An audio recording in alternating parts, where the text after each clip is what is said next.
Welcome to Trending in Education. Mike Palmer here as always. Very excited today to be joined by Dr. Malik Boykin, aka Malik Starks. Malik is a psychology professor at Brown University. He's got some interesting things going on around mentorship, and he's also a creator in addition to being an academic.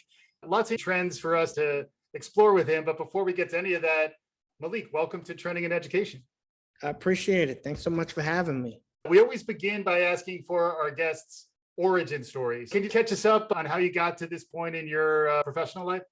Yeah, absolutely. There's a couple stories that collide. On one level, I'm a second generation psychology professor. My father had been a professor at Cornell. I was actually born in Ithaca, New York.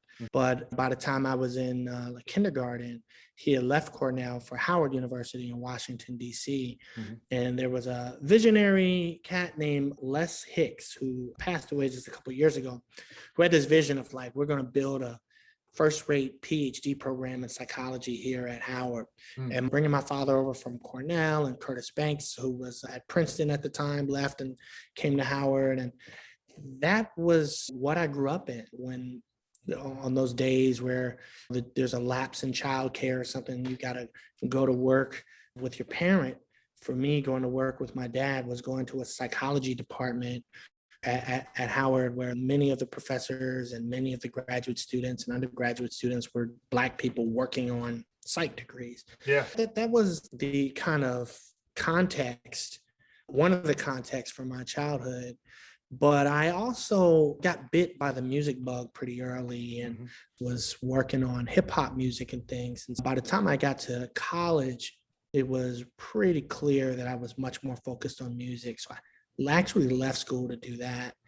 And when that literally went up in smoke, I dropped out of the band and back into school with a lot of new life skills. Trying to navigate the perils of the music industry just causes you to grow up in a lot of ways quicker than maybe you would have otherwise. Yeah. And the version of me that went back to school after trying to build a music business was one that was just a lot more accountable. I was a 4.0 student at that point in time for the first time in my entire life.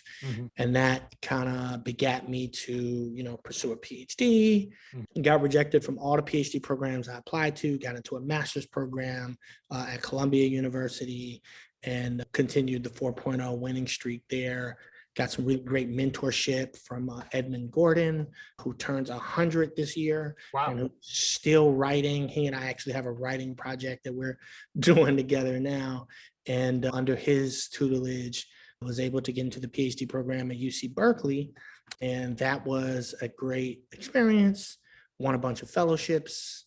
One of those fellowships reconnected me with a geneticist who's here at Brown University that I had gone to Howard with. We started working on a project, and that morphed into me getting recruited here to Brown to continue doing that work with him. Yeah. So he has since left to Yale, and I am here still as the first African-American professor in the 130-year history of my department, which is also fascinating because my father was the first African-American professor in the psychology department at Cornell. So we're like 25% of the Ivy League psych departments were integrated by either my father or me. Wow. Yeah. That's quite a story. And I'm sure there's lots of different dimensions to it. One thing that you've talked about a lot, and I've seen you talk about, is the importance of mentorship. And I think that came through very much in even how you're telling your story. It's very much you're standing on the shoulders of others, whether it's your father or your other mentors. And now you're in the role of becoming a mentor and talking about the importance of mentorship. Can you give us a little bit of context around your perspective on mentorship through the years? Yeah, I feel like for anything that you're trying to accomplish, there's one way where you just try to reinvent the wheel and do everything yourself and make all of the mistakes. And you can really cut down on the amount of mistakes that you make by getting good advice and by talking with somebody who has done that particular thing that you're trying to do, whatever step that it is that you're at, getting advice and coaching from somebody who's done that. And it's one of the things that I've done well, which is seek help, which is talk to people that have gone down some of these roads at different points and really sit with them and learn and contribute. Not so it's not all just take, but it has really just made a lot of processes easier. And I think that it is also one of the most valuable parts of my job at this point, where my lab has some really brilliant young minds in it and brilliant people at various stages. I have a postdoc in my lab who is doing great work and into her 30s.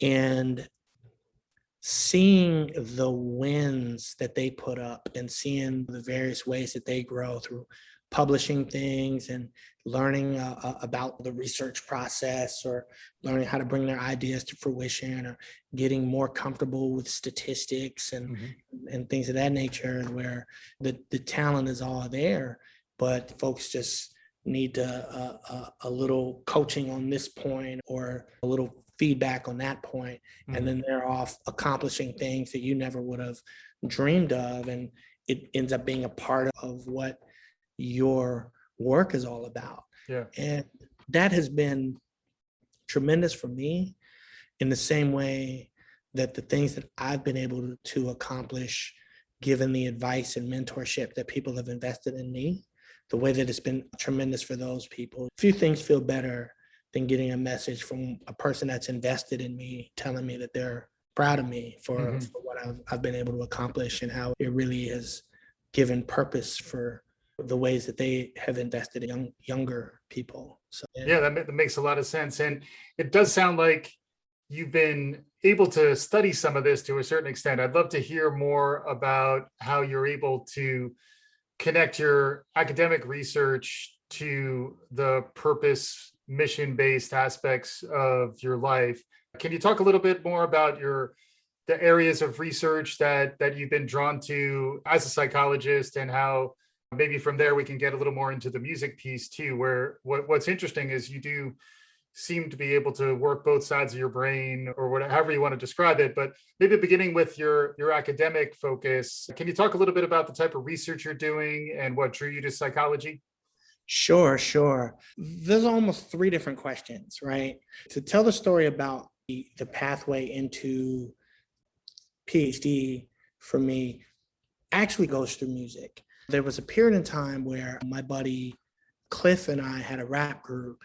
And aside from that, I had found a folk rock band in DC on MySpace. A guy named Justin Trawick, who runs a band in the DC area called Justin Trawick and the Common Good.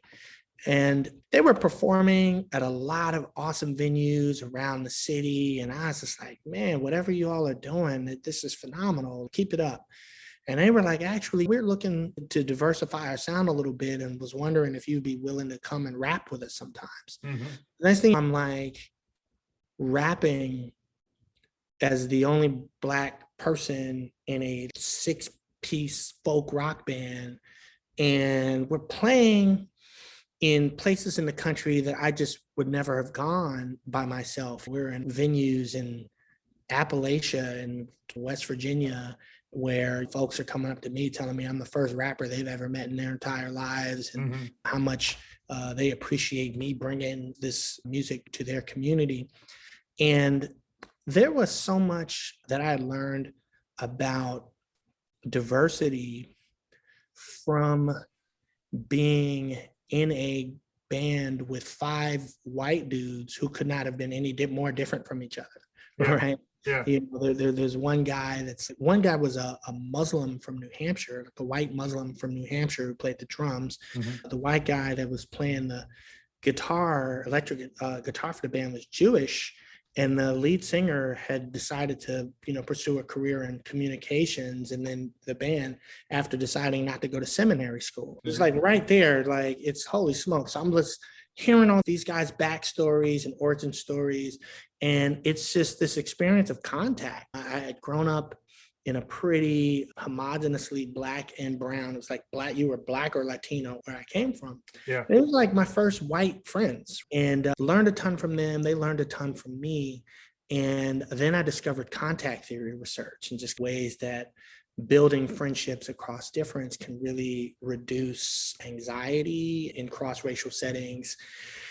And that got me to thinking maybe there's some way that this can be institutionalized, or maybe for people who are like me trying to get into programs and onto a career where I may not be in a department like my dad where almost everybody's Black. I go to Columbia and I'm like, like maybe there's something about this cross-racial thing that could be used for mentorship, right? Yeah. Yeah. So I ended up in a lab where we're studying networking and networks and dynamic network theory.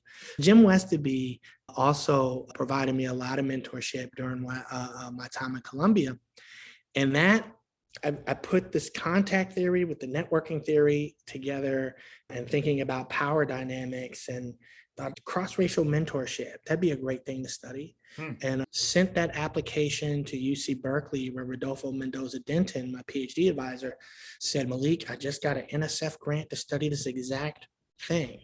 This is what I'm working on, contact and how this informs mentorship. So then I spent the next 5 years of my life in the PhD program at Berkeley. And that research yielded a number of publications. Two of them I'm co-author on, one I'm first author on, one I'm third author on, where we find that even in with there's a power dynamic or when there is feedback being given across the racial divide, doing what you and I are doing now, learning about each other and building rapport can really improve how the feedback lands on people and the utility of it and so on and so forth. Those were, I felt like, important things to get out to the world. And have been important lessons for me going forward, since many of my mentors are not Black and many of the people who I mentor are not Black. So we gotta, if we're gonna be in a world where folks are trying to seek mentorship and that world is diverse, then we're gonna have to learn how to pull up the students and or seek advice from people that are different than us. So that was that. And I have essentially rode that, a big part of that wave to my time at Brown. Now, when I got here, I ended up meeting a woman that is now a professor at University of Rhode Island who studies algorithmic bias, and she is a computer scientist. We quickly figured out that there are things that computer scientists want to know about algorithmic bias that are going to need them to study people, but that's not their skill set. And as a person who studies people, I don't know a lot about algorithms and algorithmic bias, but my skills can be applied to that. So we spent the last year merging our labs, learning how to talk to each other, and using our skills in almost complete synergy, where we have developed a number of software products that help to understand how people are thinking about algorithmic bias and what could potentially be done about it. That makes a lot of sense. And then your music thread within your life is still there as well. You know, I listened to Dancing for Freedom as part of my prep. I really enjoyed it, and we'll share it out to our listeners. Can you describe what it's like as an academic, which is a career and profession in and of itself, to still be able to maintain your creative endeavors on the hip hop and music side? Yeah, there's a lot of ways where we see a person with a particular gig and we don't necessarily recognize their full humanity. And Brown is a place that I think has demonstrated that it maybe does this better than some other places do. Dancing for Freedom was actually produced by another professor at Brown, a professor of theoretical physics. And even the chair of our department, Rebecca Burwell, who's a neuroscientist, she plays, guitar and sings on weekends. And we have another person, David Better, who does computational modeling and behavior. He used to be a session musician at a big recording studio in Atlanta. There's a lot of artists who become academics, and if they were really honest about their full humanity, they would still be making music. And this is just a place that makes room for that. And it's like hip hop has songwriting. It just has a therapeutic component to it. There's just a lot of things that are better expressed through song and computational models, right? And so it really just helps me to stay balanced, really helps me to keep it all together. So I'm just glad to have gotten support for carving out this kind of unique path for myself. Yeah. We made it this far without talking about the transformative year to 14 months that we've just been through, but we were trying to understand trends in the world around us. You were talking about social justice, racial equity, mentorship across racial divides, in addition to the pandemic, which exposed a lot of the inequity that exists in our society. Many of us maybe had a sense that it was there. Now it's much more front and center. And then that was one of the driving factors that led to the summer of 2020, the murder of George Floyd, the Black Lives Matter movement. It's been a time for us all to reflect, but I imagine based on your research and your life's work, I'm sure it's been a profound transformative year for you. Do you have any perspective you could share on what the year has been like and what you've been reflecting on? Totally, yeah. In a very real way, Dancing for Freedom was born out of watching many of the protests around the country on television and seeing that many of these protests also included dance. There was this famous crump moment where Miho Bull, actually my Omega Psi Phi fraternity brother, was crump dancing at a line of police in Los Angeles. And I saw that, and I saw some other instances of dance and protest. And I just thought about all of the different ways that dance has been used in protest movements around the world, as well as how much for me, dance is therapeutic. And for even people like James Baldwin wrote about how much he would just enjoy dancing on weekends and with his friends socially and getting replenished to get back out ready for the next day's fight in the civil rights, right? So clearly there was a lot that was happening there. That was tough to look at. And also as a person who myself has experienced all kinds of instances of police terror and harassment, it was a cathartic song to write. And I needed to write it, and wrote it with my good brother Kanja, who's on the record with me, who is from Sierra Leone. And we were just talking back and forth on the phone just about how we were feeling about things and trying to pull in freedom fighters from around the world and get them honored in the tune. And others, right? Like many of the songs that I write are about social justice and or my own experiences in navigating the kinds of inequalities that you face in society, navigating society in a Black body, right? There are tunes where I'm talking very specifically about George Floyd. There are tunes where I'm talking very specifically about some of my own firsthand experiences. So this forthcoming EP, High Science, folks are going to hear a lot of this, a lot of reflections in that regard, but also I wrote a couple of articles in the last year, research articles about anti-racism in science, thinking about what this movement, these movements mean for how we theorize about psychology and how we think about inequality in the academy and in science to even get these ideas out to people. So they're all interwoven, intertwined. And then looking ahead, because we try to get out ahead of things. We're recording this in June of 2021. Pandemic COVID numbers are coming down. Summer is on the horizon. I'm sure you're probably starting to come clear of your academic calendar if you haven't already, which is great, but it's a time to reflect and think about what the new normal is going to be. How many things are we going to just revert back to and stop worrying about? And how many things are we going to be able to hold on to and maybe think differently about in light of the transformation that we've all undergone? I'd love to get some of your forward-thinking perspective on trends you're noticing, research that you're interested in, anything you want to share with us that you think might help us make some sense and meaning about the time that we're in now, and hopefully get us prepped and maybe out ahead of what's coming on the horizon. So any perspective you might have about where we're headed and what your read is as we sit here in the summer of 2021? Yeah, no, absolutely. The era of COVID that we're coming out of clearly is one that we know has negatively impacted Black people in America more than many other groups. I'm a person also who I've lost a number of friends. I have a number of friends who've lost parents and things of that nature.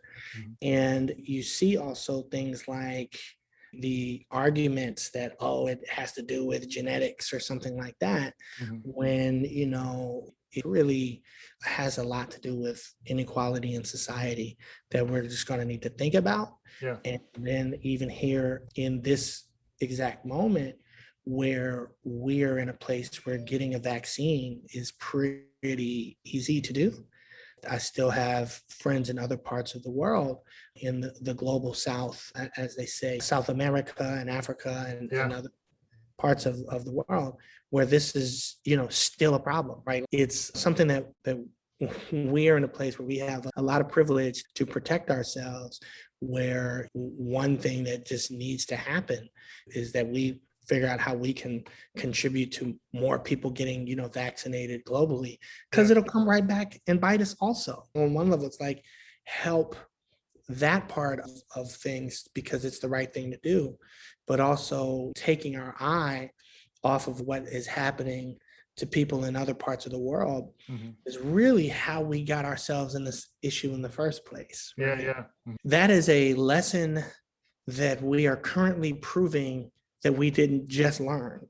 As maybe as cynical as that is, it's really just a thing to really think about, like how much contributing to the well-being of others, it can also really be a contribution to the well-being of ourselves and our own communities. And I think that particular understanding or failure to understand, I think it's threaded through a lot of problems that we face. Just a lot of places where, oh, that has to do with those people, not me, is you kicking the can down the road for something that's going to come back onto you. And it's that way for us in many aspects going forward as a society. And then what about in higher ed? Like perspective on what you've seen over the last year at Brown and in your experiences, anything on the horizon, anything changed, any opportunities or new risks on the horizon based on your perspective?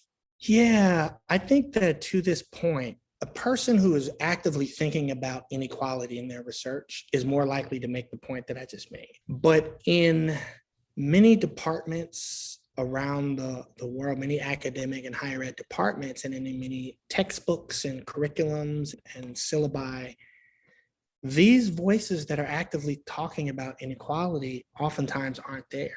And so then this is the process by which people miss out on this information. It's something that I've written about. It's something I actively try to mitigate and get more people thinking about. We need to diversify the talks that we're getting. We need to diversify what's on our syllabus and understand that these other voices, these voices that may not just be white male scientists, can save us from getting bit by innovations that we're not making, or thinking about nooks and crannies of problems that could be our problems tomorrow. There was a great article in the Proceedings of the National Academy of Science, I believe by Hofstra, that came out last year that talked about how much innovative science put out by scholars of color is overlooked and undercited. And that's really a part of the problem. So seek these folks out as you have me here on your platform to talk about this, right? There's just many places in higher ed where departments aren't doing this, professors aren't doing this with their syllabus, courses aren't doing this, and therefore there's a collective blind spot that we're creating that would otherwise help us to solve problems that we should be better at solving. Because many solutions are available that are being. We always love to get our guests' perspectives more broadly. You've already cited yourself as someone who knows people around the world, and you have varied interests beyond the purely academic ones. Any other trends? What's capturing your imagination? What gives you hope these days? I'd love to get some perspective. One thing that captures my imagination is for all of the things that social media is not doing for us, One thing it is doing for us is giving us access to media and music and ideas from other parts of the world. It gives us the opportunity to build bridges to places that we've never been. And I've been hearing some just really groovy independent artists from other parts of the globe, seeing really cool dance trends and just getting a lens into problems that are not unlike our own, but the ways that they look in other parts of the world. Maybe it's like social media cultural tourism or something that that I'm finding to be particularly fascinating. And I think that the other side of that is true as well, where our song Dancing for Freedom, there's people dancing to the song in Malaysia, and it's like, how did you find me? Or in other parts of the globe. So I think it's just pretty neat that we have this opportunity, especially if we lean into it with our curiosities and open-mindedness, that there's just so much that's available to experience. Yeah. That's a great answer. And if folks want to follow you, there's both Dr. Malik Boykin out of Brown University, and then Malik Starks with an X is your music persona. Where do people go if they want to follow you? Yeah, I'm Malik Starks on everything. MalikStarx on Twitter, Instagram, where I often am, Facebook, and so on and so forth. I have a website, malikstarks.com. But I also have a website that is boykinlab.com, and you can learn about the research that we're doing and see our team and all of that. So check me out. I'm also on LinkedIn, Dr. C. Malik Boykin, PhD. I'm there, and I'm pretty responsive. So you send me a message, I'll respond. So awesome. Yeah, it's been amazing having you on. I always like to end when I have someone who's an experienced public speaker to give us a benediction of sorts, a nice closing summary of where you're at. So like, is there any perspective you want to give if folks want to walk away from this conversation, understanding where Malik is coming from? Can you summarize some of your perspectives so folks can take that away with them? Yeah. I think that one point that I often come back to in my mentorship, and even in the moments where I have to coach myself up, is that my father told me and has continued to tell me that I'm never going to have an undefeated season, and that these losses and failures have lessons in them. And persevering through these losses, you continue to accumulate rejections, continue to accumulate losses. It means you're developing the things that you're going to need moving forward. Trying hard, trying a lot is going to come with a lot of losses. And that's okay. What this looks like, that's what success looks like. And I can promise anybody out there who is thinking like, whoa, this dude is successful. Maybe they're not. Maybe they're like, this guy sucks and he's a loser, right? But this whole journey is littered with a lot of L's, a lot of losses, and damn near anything worth accomplishing in life is going to be that way. Yeah, I frequently quote Nelson Mandela, I never lose, I either win or learn. You don't learn by when things are what you expect. You're not actually learning anything. You really learn from the struggle, and you got to keep putting yourself out there. And I very much appreciate you putting yourself out here on our conversation. Thanks so much for joining us, Malik. Thanks for having me. This was a fantastic conversation, and looking forward to continuing the conversation. Hopefully you'll have me back sometime in the future. Awesome. And hopefully our listeners enjoyed it. Let us know what you think. Share the love if you're enjoying it. Write us a review. We'll be back again soon. This is Trending in Education.